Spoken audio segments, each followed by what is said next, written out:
This astaxanthin supplement, I hear it's 6,000 times stronger than vitamin C, 100 times stronger than vitamin E, and 800 times stronger than CoQ10? Yes, astaxanthin supports joint health, memory health, even anti-aging and immune health. This Hawaii brand delivers 3 times more nature-identical astaxanthin to your body and is a better buy than the competition. It's called Xanthicin. Safely manage your inflammatory health with Xanthicin. It's pure and highly absorbed, providing greater benefits. Visit getxantho.com and these retailers.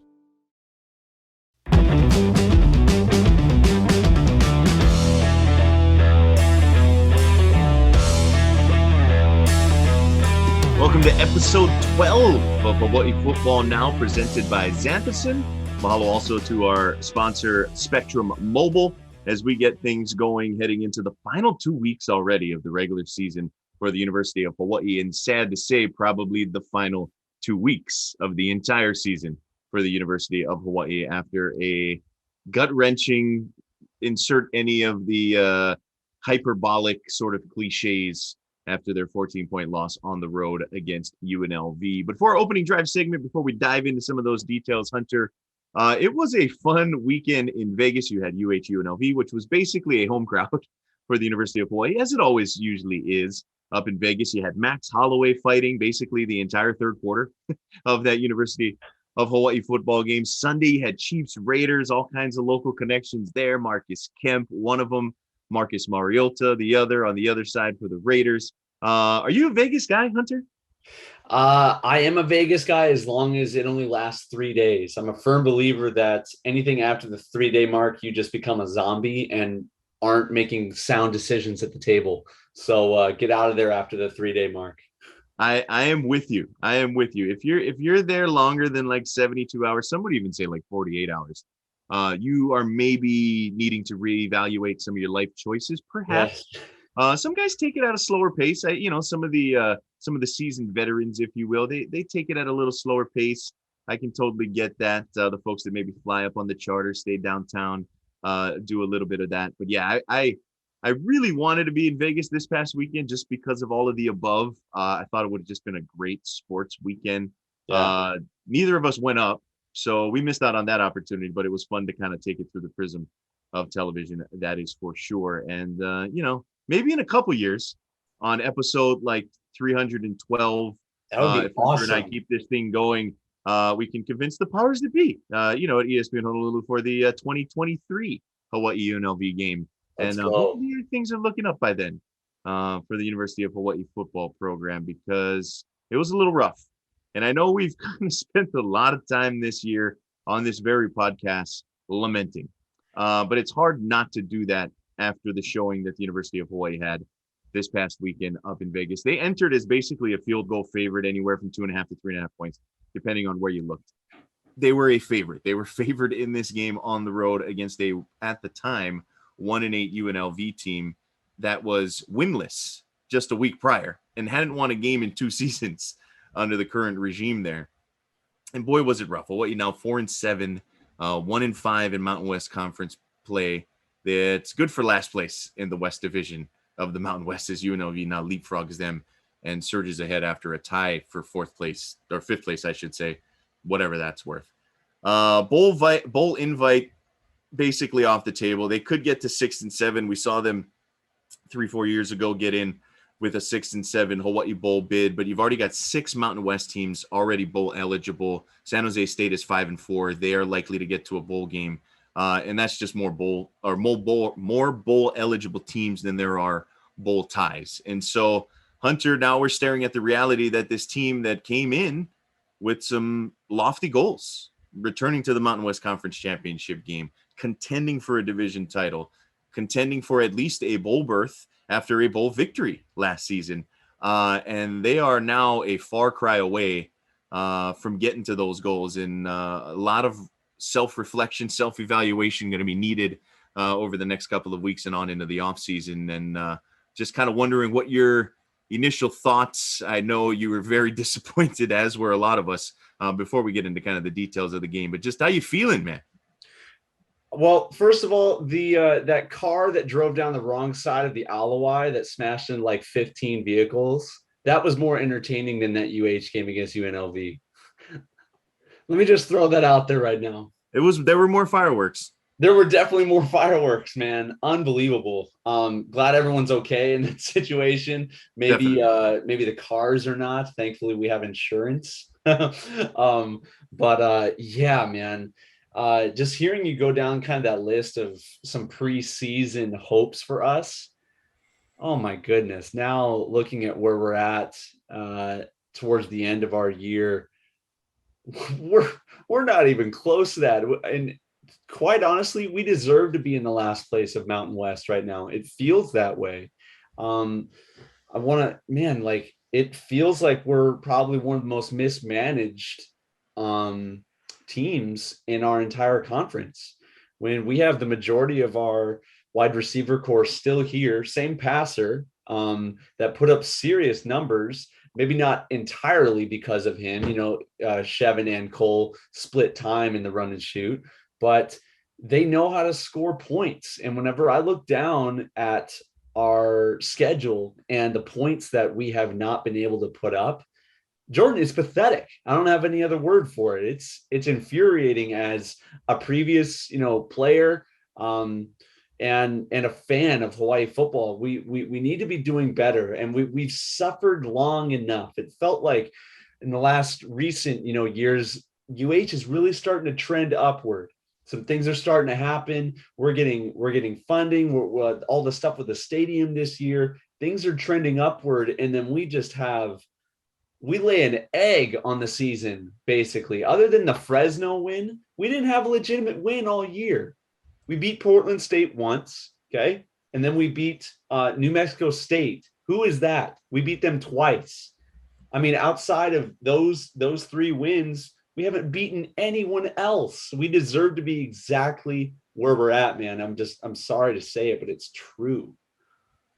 Yeah, it really is. Look, this is a team that's now averaging 26 points per game on offense. And if you'll remember, right, the defense has scored 4 times, I believe, to help boost that number even a little bit. That's good for 82nd overall in terms of scoring offense in the country out of 130 teams. That's bottom half. When you take into account or you eliminate the non-conference games, they're averaging 18.5 points per game in conference.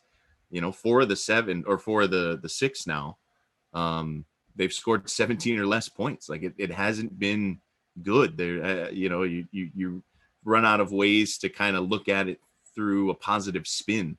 For you math wizards out there, 28 points would be 1 score a quarter.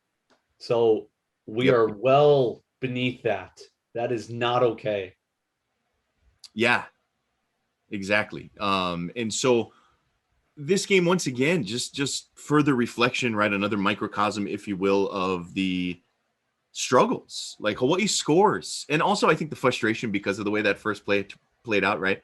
They go one play, 79 yards, a bomb, Chevin Cordero to Nick Marner. And you're thinking, all right, there's a little aggression here, a little aggressiveness. And then they gain 161 more yards on their final 50 plays. That's 3.2 yards per play other than the 79-yard bomb. And so that's just not good. Hawaii had 10 total first downs. That's less than 3 a quarter. One of them came via penalty. So really they picked up 9 first downs as an offense. And that's just tough. And so the defense stays on the field forever, right? And again, the defense is going to catch a lot of grief because they gave up 293 yards on the ground. Charles Williams had a career day, all-time type day for the history of that Rebel program. Went for 266 and 3 touchdowns. UNLV ran 74 plays. That's 23 more than Hawaii did. And again, I know those numbers are just going to pop out and be like, oh, well, the defense, right? But it's hard, man, when you got to be on the field that long. They had 3 turnovers. 3 turnovers. They forced 3 turnovers. They're now number 3 in the country. Hawaii is, in terms of total takeaways. They did their job. 3rd in the country, 12 fumbles, 12 interceptions. And so it's just, you look at it, right? You look at the game, just viewing it through the prism, then you look at some of the numbers, and it's just bad. 9 times Hawaii had the football, didn't gain a first down. 9 possessions. And so that's a defense that's on the field a whole lot. The 3 first half turnovers you point out, Hawaii got the ball on the UNLV 28-yard line, the UNLV 16-yard line, and the UNLV 36-yard line. After the fumble, and the 2 interceptions. They got 3 points out of that. They didn't gain a first down after those 3 turnovers. 3 points. They made a field goal. They missed a field goal. The missed field goal was the first of the turnovers. Then the made field goal. And then they had to punt on that third one, the possession that started at the 36-yard line because they went backwards. And so you add all those things up and you can understand why the defense gave up what they did. And quite honestly, kept that team in the ballgame. Like they got the football back with 2:04 down 7, even with all the yardage that they gave up and the production they gave up to Charles Williams. And they, UNLV really didn't do much through the air. And so it's just, again, so frustrating, right? Again, Hawaii's number 3 in the country in terms of total takeaways. They've still got a negative turnover differential. Hawaii last in the country with 26 turnovers themselves offensively. And so there is this huge discrepancy between both sides of the football. And I think, it's like, okay, you kind of start looking through the numbers and it's like, all right, a lot of this kind of confirms what I think a lot of people have observed, a lot of people have opined in terms of just the pure frustration at the ineptitude of this offense. And as you pointed out, you look at guys, right? You've got a quarterback who has a proven track record, at least in, not quite full-time starter status. But then you can look at last year and he, had a pretty good season, led the team in rushing, by the way, which is pretty much non-existent this season as a rusher. You've got a receiver who's gone over 1,000 yards. You got a guy in Calvin Turner who was magnificent last year. And so it's just extremely frustrating, right? And then you get down to the question of, Bo Graham, right? The offensive coordinator, Yes. and the hire that Todd Graham decided to make. And Todd Graham has hired some really, really innovative offensive minds throughout his career. And he's also averaged a lot of points as a head coach. And this is on pace, if they continue at this pace, to be his worst offense in terms of point production, in terms of where they rank nationally in points per game. It's darn near close. The Pitt season in 2011, 12, whatever it was, the year between Tulsa and Arizona State wasn't great, but they also went 6-6 that year and found their way to a bowl game. So yeah, no matter which way you slice it, right? You look at a lot of the numbers, you watch the product on the field. Chevin Cordero has clearly regressed. He hasn't been blameless. Don't get me wrong. He's missed some throws. He's forced some things. There were some receivers that, haven't come up with catches in timely situations. You think of Caleb Phillips, the tight end, who has a ball go right through his hands that could have extended a drive. That's not the coach's fault, right? They schemed him open. He had a wide open tight end running down the middle of the field. And so all of those things combined, right? And so a lot of these guys have track records. The one guy who doesn't is the offensive coordinator. He really doesn't have any collegiate play calling experience. And so you've got the recipe, the pieces of the recipe that has worked in other systems. And even really last year to an extent, right? Even last year when J.G. Kinney was at the very least the offensive coordinator on paper, it worked okay. Like they went 500, they got to a bowl game, they won a bowl game. This is a lot worse. Like you look at the numbers, you look at just the eye test, like all of the above is not good. No. And so, yeah, I don't know. I don't know which way to spin it, Hunter. I don't know if you've got a positive spin off all of that. Oh, I mean, no, I was thinking about the podcast earlier today and just being like, man, for our listeners, it's gonna be a doozy tonight, because I've run out of sticks, man. I don't know what else to say. I need answers. Jordan. It feels like, and I said mismanaged earlier in the night, and I think that's incredibly fair. We don't have a special teams coach. How can you look at your guys that you've recruited here and expect them to give their whole, everything they have when you don't even treat that as a viable importance? We don't have a guy that is like taking that full responsibility on the team. And, again, we've talked about this before. Special teams have been atrocious this year. And then consequently, it feels like the offense has just been an afterthought. Yeah, I mean, we're going to run the ball. Calvin Turner is going to bail us out of some games. And that's pretty much all we're going to try to do. Oh, and I think we know how to run a streak route. We're going to do that a bunch. That's pretty much the only thing we're going to do. And then maybe some check downs. That's primarily been my read on watching this offense is got to be led by the run. If the run's not there, maybe we'll get lucky and do something. I mean, it's again, like we've had some bad years in the past and they've allowed coaches to stick around.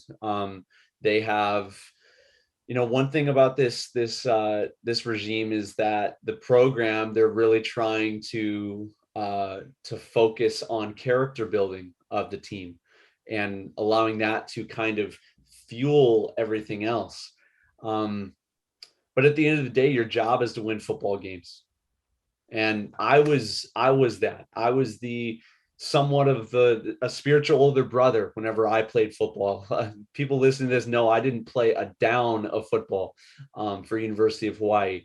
But that's not the reason they're here. They're here to win football games. And it just doesn't feel, and again, like I say this tongue in cheek because I know how much work goes in to coaching football, but it just doesn't seem like there's a whole lot of thought, effort put into this when this is the result. I mean, just be a little humble and like use some of the run and shoot schemes. I'm not saying adopt the offense completely, but just on the outside, I mean, it's a proven system. It's proven. When there's a man, when it's man-to-man on defense, UNLV, I got love for them. They're not that good of a defense. They're going to show you what they're going to run. There's not a whole lot of pre-snap changes going on. It's easy pre-snap to know what you're going to do with the football from a quarterback standpoint. If you don't know, I'm more speaking to Bo Graham right now. If you don't know how to call plays to score points, that's okay. Adopt it from someone who does. We're not going to know the difference. All we care about is if they're getting in the end zone. I would love to see a pick play on the outside where the slot guy maybe does a little stutter and then does a little out route, and the outside guy does a slant for those of you listening at home. A little mesh concept over the middle. We had this route called monkey back in the run and shoot days where the slot guy runs a fade and then the outside guy runs a hitch. It really puts that corner and that too high safety in a kind of a bind on what they're going to do right there. Those three right there, you could run the entire offense off of those three plays. You have hundreds of options right there. Anyway, just I needed to blurt that out for people listening at home going, is there a way that we could score points? The answer is yes. The answer is absolutely yes. And we have the tools to be able to do it. No, I hear you. Right. And so it's just something that we've harped on from the beginning is that offensive identity, right? You either have a collection of plays or you have a system. And I think Hawaii is much further on the spectrum of they've just got a collection of plays. Like there really isn't a strong rhyme or reason as to how they approach things. Like they came out against UNLV and were aggressive. That deep shot to Mardner, they were looking to throw it a little bit more design called quarterback runs, which we really haven't seen since early in the season. I think back to a possession, I think after the fumble recovery, perhaps by Darius Muasau, a switch route where Calvin Turner was running free down the sideline. He actually slowed up. And so that was a nice way of scheming him open. I thought maybe he thought that he had to throttle it down or something, sit in a window with a high safety, and Cordero kind of leads him down because there really was nobody helping down the sideline. He scores a touchdown, if that is a little better understanding between he and Shevin. And so they did that, but it's much different than what we saw in the middle portion of the season where they were running for like 150 yards plus per game. And so I'm not saying you got to pick one, right? But yeah, it's in between. And you hear Todd Graham, the head coach, speak to it, right? They want to be a power run team. They want to be a play action pass team. They want to be a vertical passing team. And we just haven't seen that consistently, or at least a commitment to doing that. In the UNLV game, which was a one-score game basically up until 2 minutes left, and I know they were down 10 for much of the second half, but playing within, a couple of plays here and there, Dede Hunter has 9 carries in this game. Dedrick Parson has 4. Calvin Turner has 1 design rush. The other rush was that sack on that trick play where they try to run. That's 14 carries for your running backs. Shevin Cordero ends up having 13 rushes, but that's including sack yardage. Four of which was that last drive. Right. And so I don't understand it. Right. And so you get into a situation where you're going to hear a lot of complaints. Sure. The San Jose State game, the San Diego State game, those are San Diego State in particular. Those are good defenses. Those are good teams. And so you have futile offensive performances. Like, okay, you can kind of at least say, look, it's quality competition you're going against. Nobody's going to make that excuse against UNLV. Like they were averaging 33.9 points per game. It was over 33 points per game coming in defensively. Everybody was scoring on them. They were giving up huge numbers. Yardage, points, again, over 33 points a game. Hawaii had 13. And so there's just no way to slice that. And so, even Chevin's interception, the first one, he kind of pump faked. He was ready to pull the trigger, but you could tell he was really uncomfortable, or the guy that was running the route, they were not on the same page. And from the little that I've heard from guys on the team, they've said that it feels like we're running a different offense every week. And so when you're hearing that from guys in the quarterback room, whenever the coaches are drawing up schemes and you're going, this doesn't make any sense to what we've been building on or anything like that. You're not running scout team. You're running Hawaii's offense. You don't need to change it to what they're doing. Allow your offense to combat whatever team you're facing. It's not the other way around. Yeah, I hear you. And then you get into some of the, as you were pointing out, right, some of the team management or game management issues. You had timeouts burned again that were unnecessary. You had the contact thing where Cordero comes out because he lost the contact. You call timeout. You try to get him back in. He wasn't quite ready. You bring in Shager, the backup, and then Chevin runs back out there after the first timeout with still like 20-plus seconds left on the play clock. Easily could have got the play into him. They're already lined up at the line of scrimmage. Call something. Let's go. It's third down. They call another timeout. Then they come out of that and they get a sack. And so it's just like you burn 2 timeouts to lose 5 yards.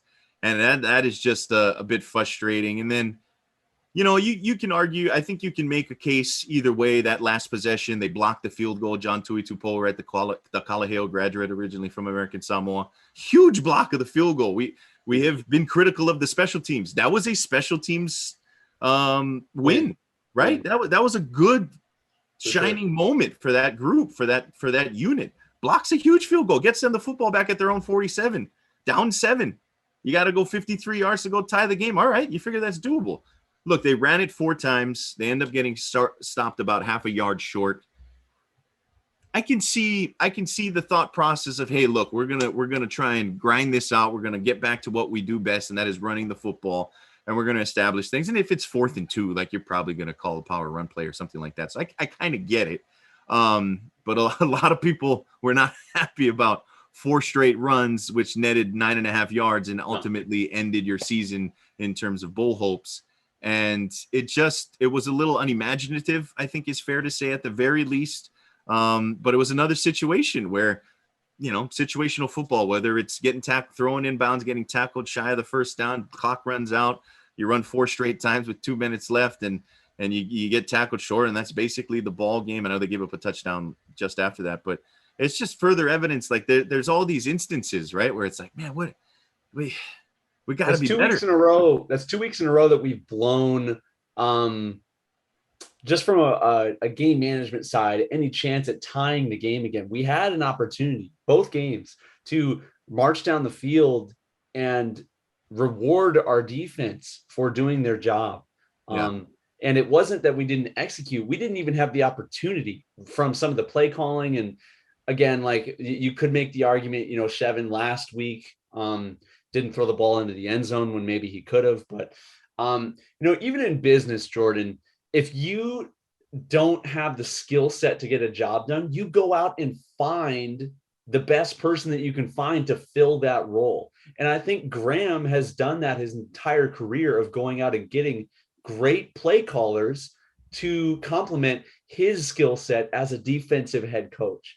And we're seeing that right now. You don't get to be the third leader in the nation in takeaways for no reason. I mean, he's really good at disguising schemes. That is his skill set, similar to someone like Belichick. They've always got great defenses to marry a good offense. Now, I'm going to be really critical right here. I don't know if this is actually going to be heard by these coaches or anything like that, but when you hire your son,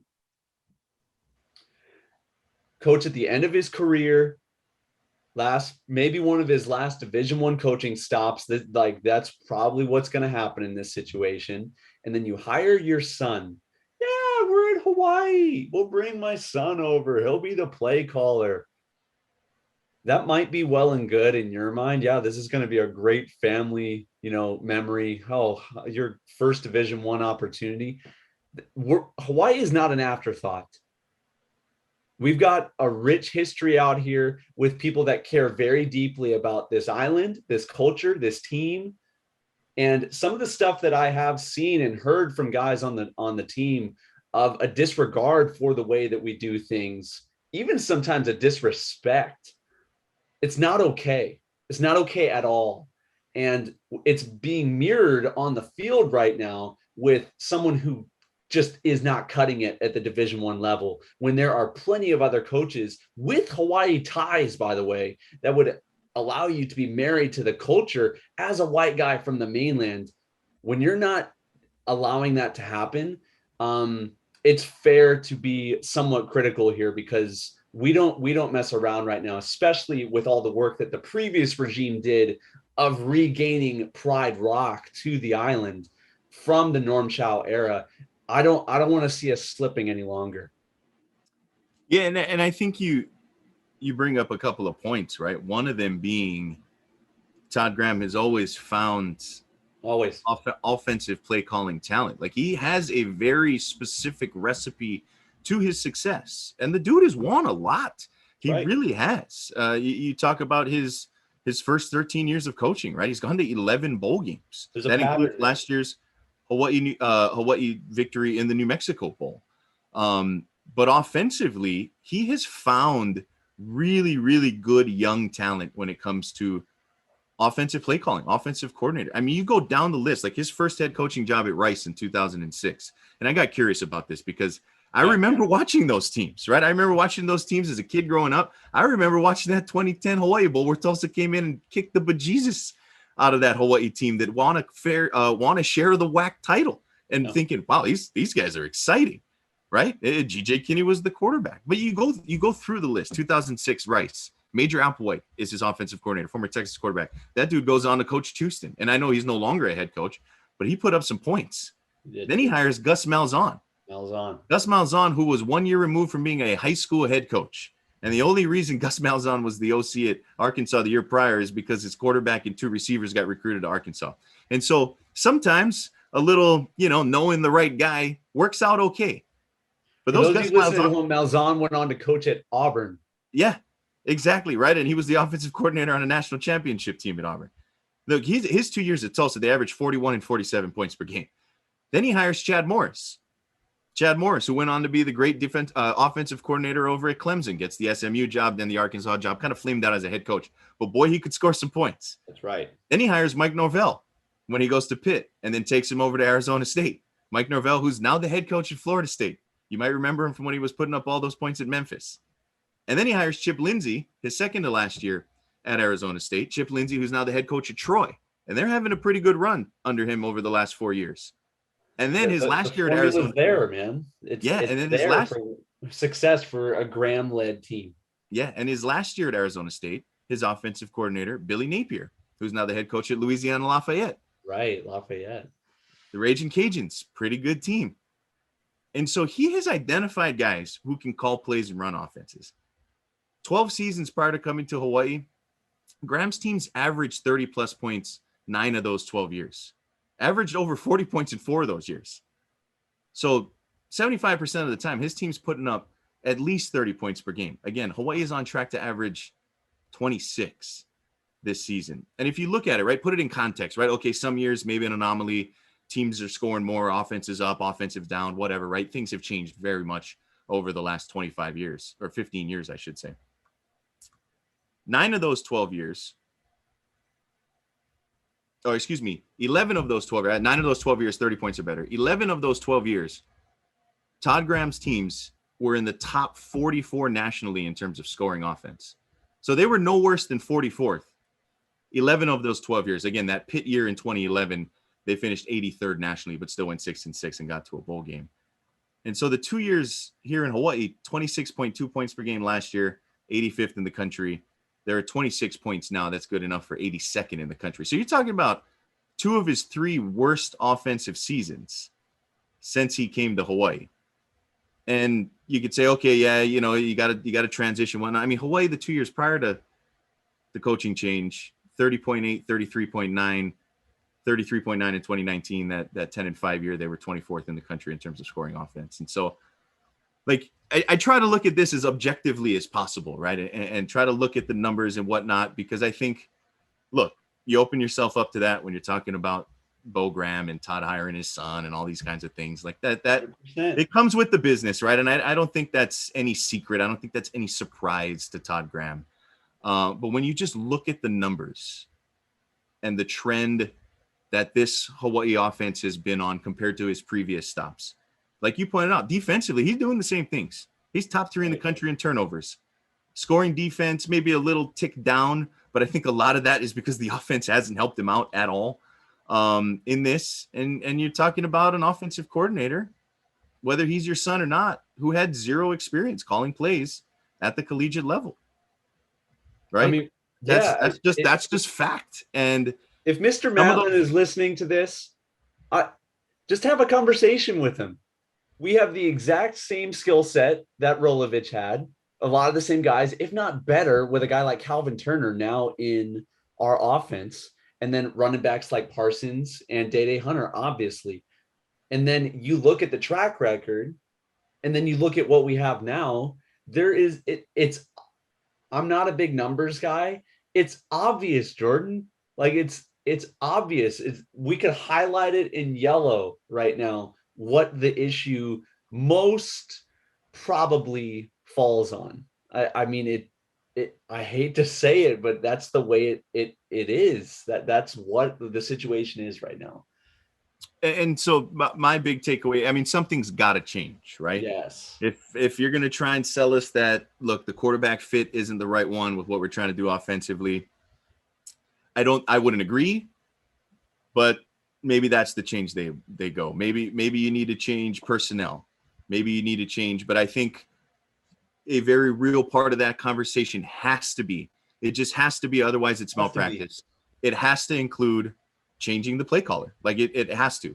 There's no way that you can say that you are really looking at improving this team if that is not on the table, right? If you want it, and so that's my big takeaway. Yeah, if it's a budget thing, there are people with Hawaii ties that would take that job, on the cheaper side of things. I know there are, just out of a love for UH and maybe potentially a chance at calling plays at the Division I level with a much stronger pedigree than what this guy has. Yeah, I'm with you. So that kind of wraps up my thoughts on it, Hunter. We're kind of running up against the time here, but you wanted to add anything to that before we hit the halftime? I'm really this whole year, I've fought to stay optimistic, even when it was bad. The first couple games looked like we didn't belong in the same field as some of those Power 5 teams. And this game against UNLV, it looked like we just jumped right back into that same football team that took the field against UCLA and Oregon State. And it's unfortunate because, with senior week coming up, and I know we'll touch on that after the break here, these seniors deserve a stronger showing than something like that. And so, yeah, you're always going to have a bad year every once in a while, but this feels deeper. This feels more unacceptable than just a down year for Hawaii. It seems like the offensive wheels have completely come off. So, yeah, I think that's fair to say, right? So that'll kind of wrap things up for us in the first half. And if you need a little positive change, perhaps in your day-to-day, which maybe we need, maybe the University of Hawaii could maybe look into it. If you need some improved joint or muscle function, perhaps some better cholesterol or cognitive function, heck, I know I could. Well, doctors and pharmacists recommend astaxanthin for all the above. Heck, the supplement is even recommended for its anti-aging qualities. Probably could use that as well. Only one brand delivers 3 times more astaxanthin than the competition, and that is Xanthicin, available at getxantho.com. You can also find it at Newtown Square Pharmacy, Down to Earth in Kaka'ako, and PharmaCare Hawaii. Again, check out getxantho.com to learn more. We'll be back second half coming your way. We'll get into senior night. Colorado State coming to town when the Bows take the field for the final time this season at Ching. This is Hawai'i Football Now from ESPN Honolulu.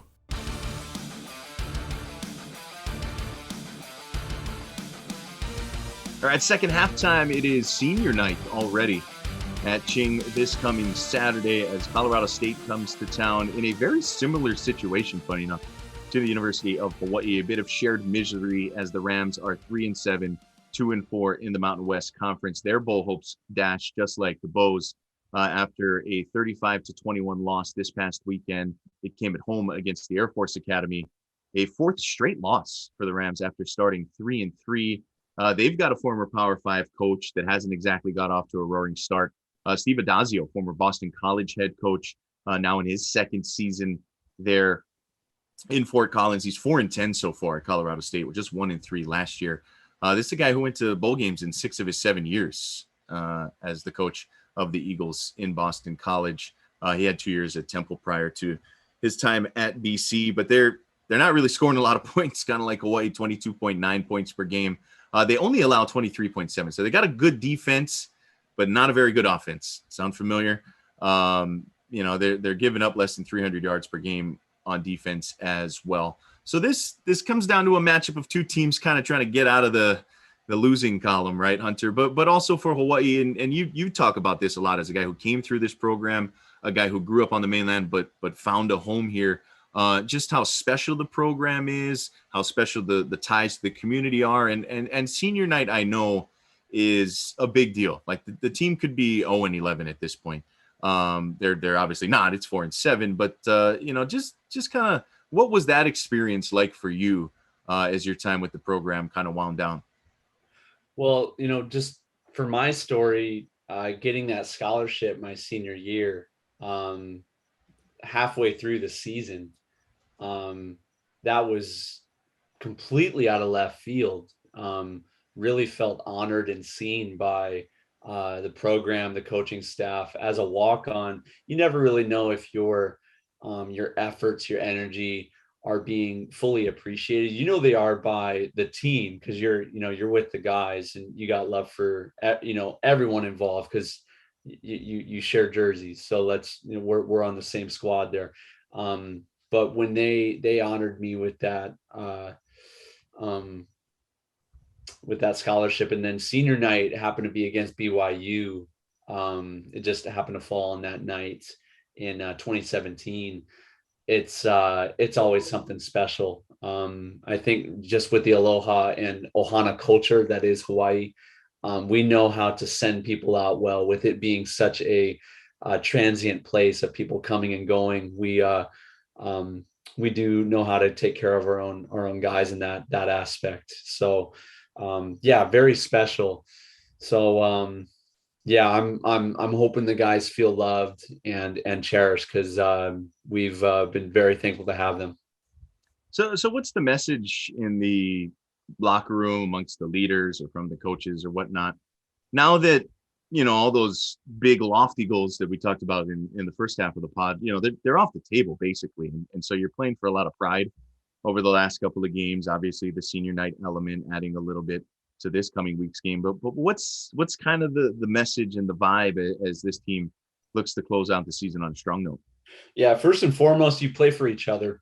You kind of look at things a little bit differently. You're more looking to a guy on the sideline being like, hey, that guy's always been there. He's super dependable. He finishes his reps.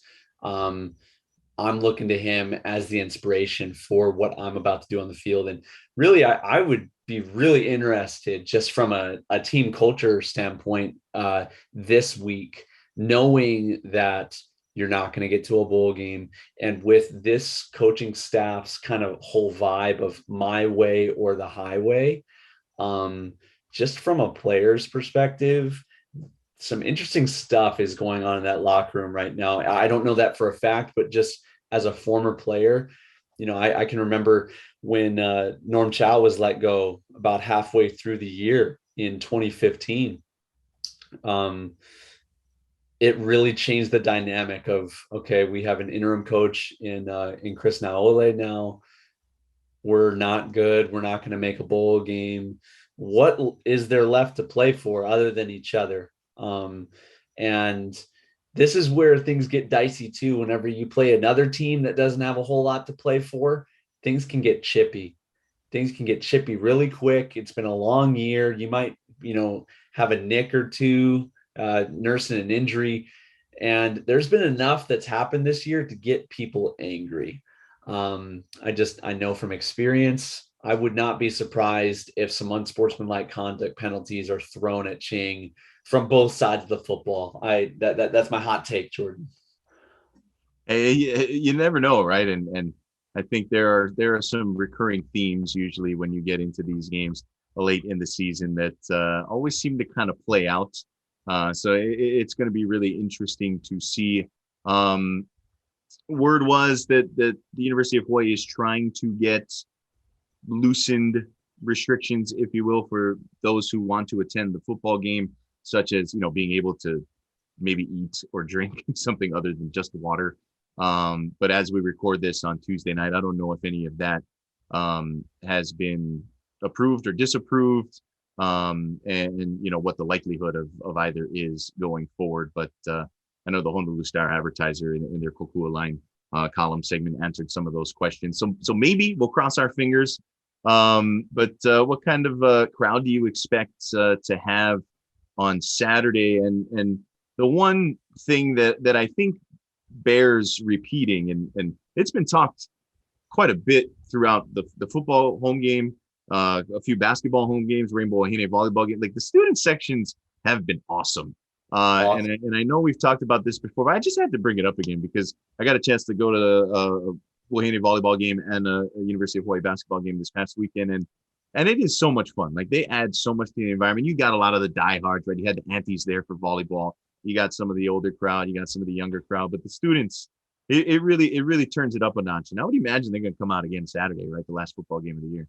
Yeah, no, dude, it's so funny walking around campus. It's so different than, a big time program in the mainland. You ask any student on the campus of UH what our record is, none of them know. Zero.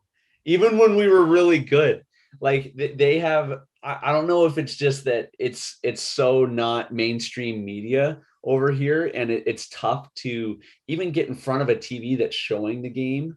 Unless you're, again, a diehard student following our team on social media, checking on ESPN or something like that, to see what our record is and our standing in the Mountain West. If you did care that much, that is the effort that's required to know what's going on these days for Hawaii football.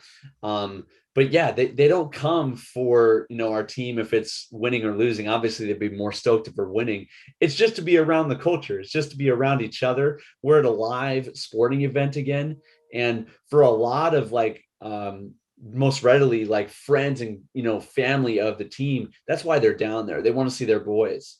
They want to show love. They want to show support. And it's fun to go to live games, man. That's just the way that college football is designed to be. So I know that they, if not season ticket holders who have probably given up on our team at this point, the student section will be lit. That's my prediction. Yeah, I'm with you there. I think it'll be terrific. So we'll see if Hawaii indeed is able to right the ship a little bit, maybe build a little momentum heading into the offseason and pick up a fifth win in this 2021 campaign. The usual 6:00 kickoff time down at Ching. You can catch the new countdown to kickoff. You can catch Bobby and John on the call as well of the game on our ESPN Honolulu family of networks, on the Sideline Hawaii app, as well as streaming online. All right, little overtime. We'll squeeze this in before we get everybody out of here. Hunter, college football playoff rankings. I know you wanted to get into that. Real interesting. Top 7 teams remain the same. Georgia, Alabama, Oregon at the top, and then the little shakeup. Ohio State jumps back in front of Cincinnati. They're now number 4. Cincy's 5, Michigan 6, Michigan State 7. I'm sure a lot of people will be like, wait, what?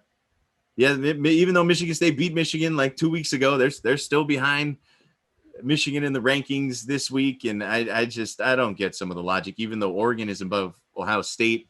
Exactly. Based largely on a head-to-head victory, although you could make the argument, I think, that Ohio State's playing much better football now. But we're only like 3 weeks, basically, from figuring out who's actually going to play in the playoffs. So it's getting late. Yeah, no, I really would love to just be a fly on the wall for wherever these meetings are, just to hear their reasoning for some of this stuff. Like one thing, just a line of logic. Oregon beat Ohio State. There we go. They should be in front of Ohio State. So I appreciate that. There's obviously going to be a little more weight to Alabama at 2, even though they've got a 1 loss to A&M. I think at the time A&M was in the top 10. So there was some weight to that loss. But then, yeah, man, Michigan ahead of Michigan State when Michigan State beat Michigan. Now, Michigan has 0 wins, Jordan, against top 25 opponents. None. Michigan State has 2 of them. They beat Miami, and then they beat a number 6th ranked Michigan team whenever they played them. So again, all of this is going to inevitably shake itself out. Both of those teams have to play Ohio State. Someone's going to lose. That's just the way it goes. Man, I just hope to God that something miraculously happens for Cincinnati, because they need help at this point. The only way that they are going to make it into that Final Four is Michigan will probably need to beat Ohio State, and then Michigan will need to be a 2-loss team as well for that to transpire. That's really the only way that I see Cincinnati squeaking it in there. Now, they did get some help with Oklahoma losing, because you take out one of those other undefeated Power 5 conference winners. So there is a possibility there, but it's cloudy, to say the least. Yeah, it really is. I think maybe another opportunity. Georgia beats Alabama. Does the committee find a way to sneak a 2-loss Alabama team in there over an undefeated Cincinnati team? That's maybe another opportunity out there. Oregon losing, obviously, I think would bump them down. A potential Notre Dame. They whooped Notre Dame. I mean, you have to appreciate that. You have to. Oh, I agree. I completely agree. Alabama's got 2 wins over bowl eligible teams. That's what they have right now. That's just the fact of the matter.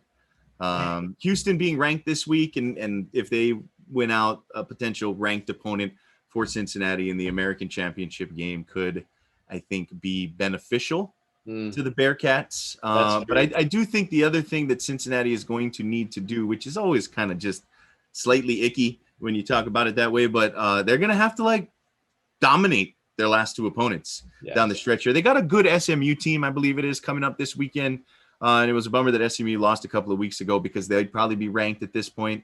And giving them a little bit more of a resume booster, if you will. But some of these games where they've struggled recently, Tulane, USF last week, Friday, Navy. One of those national team, Navy, they've got to come out and kind of lay the old kind of whoop-a-cole on some of these teams and make some statement wins, which is always like, why? But I think that's kind of what stares in front of them. But they're in okay shape, because some teams in front of them got to play each other. But once again, it's like, man, if they were to win out, they didn't control their own destiny, which is that's such a terrible way to set up a sport. Golly, if you win all your games, it doesn't matter, because somebody else is. Yeah, this is just as UTSA, right? Yes, I mean this is the closest replay that we've had to what happened with UCF a couple years back with Milton and those guys doing their thing. But whenever that was going down, you had Clemson in the mix too. You had an undefeated Alabama team at the time. And then OU, I think at that time, Baker Mayfield was still their quarterback. So you had 3 solid teams. And then obviously they're going to honor an undefeated Ohio State team right there too. So there wasn't room for UCF. This year is much different. This year is much more, I'd say, messy. There's a lot less of the thoroughbreds that we're used to seeing up there with undefeated, perfect records. This would be the year of any year for a group of 5 to make it into that Final Four. So, man, I really hope they honor that. But you never know what's going on behind the scenes with boosters and giving money to certain people, the decision makers. I mean, this stuff means an awful lot to a lot of people connected to those 4 teams at the top right there: Georgia, Alabama, Oregon, and Ohio State. Those are also, I know they're in the top 10. Some of those are in the top 3 of athletic budgets, just money wise, in the entire country right there. So it doesn't surprise me that it follows with the rankings right there too for the college football playoff. But a lot yet to be done, Jordan. We'll see what happens. Yeah, it's going to be really interesting. One last note before we sign this off on episode 12. Cole Mcdonald getting his debut today. Yep. CFL matchup, 13-7. The Argos, Toronto losing to the Edmonton Elks. He came in for a little bit of relief, went 4 of 8 for 45 yards, did throw a pick, no touchdowns, but completed his first pass, if I'm not mistaken. But how about old my King boy Cole? China doing his thing. That's awesome, man. That's awesome. So Great to stoked see. for him. Heck yeah. Great to see. And that allows us to end on a positive note. There we go. As we head on out of here, and we thank everybody once again for tuning in and sticking with us another week. We will be back with you next week as well. We'll see how Hawaii does on senior night against Colorado State coming up this Saturday. Make sure you catch us on social media as well. If you want, you can always leave us a comment via Facebook. Once this video is posted, the video version of the podcast, Facebook, YouTube, you can hit us up on social media. You can hit me up at Jordan Helle. You can hit up Hunter at All Around ATH as well. As this has been Hawai'i Football Now, presented by Xanthison, and also big mahalo to Spectrum Mobile. We'll see everybody next week. Have a good one, everybody. Aloha. You've been listening to Hawai'i Football Now with Jordan Helle and Hunter Hughes, all from ESPN Honolulu.